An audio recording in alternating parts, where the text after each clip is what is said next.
After months of soaring tensions centered on the trade war as well as a series of incidents in the South China Sea where Beijing has sought to make territorial claims on international waters, Secretary of Defense James Mattis has sought to calm and downplay the situation ahead of a Southeast Asian nations summit in Singapore, where it's expected he could cross paths with Chinese officials, noting that it was not the U.S. goal not out to contain China. He said there were areas of mutually beneficial cooperation, but that there would be times they would step on each other's toes.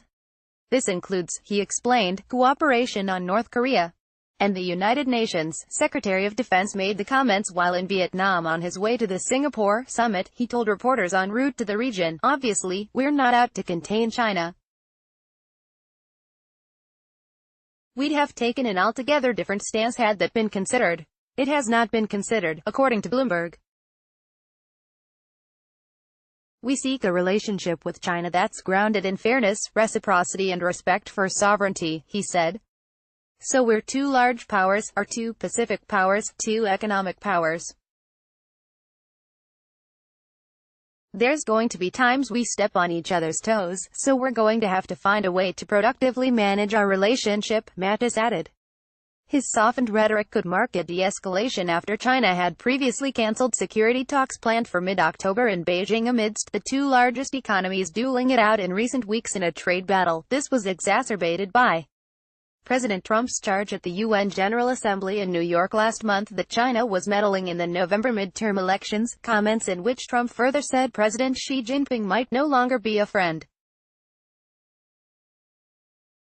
Trump said at the UN, "Regrettably, we found that China has been attempting to interfere in our upcoming 2018 election coming up in November against my administration."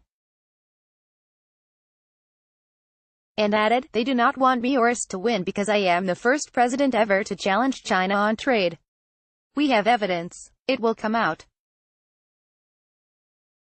Yeah, I can't tell you now, but it came. It didn't come out of nowhere, that I can tell you," he also told a press conference. And while speaking at the neoconservative Hudson Institute early this month, Vice President Mike Pence added fresh fuel to the fire in an aggressive speech with a heavy anti-China focus.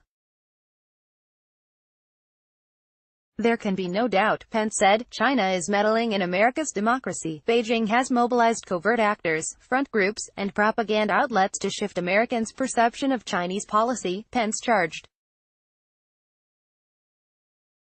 "A senior career member of our intelligence community recently told me, what the Russians are doing pales in comparison to what China is doing across this country.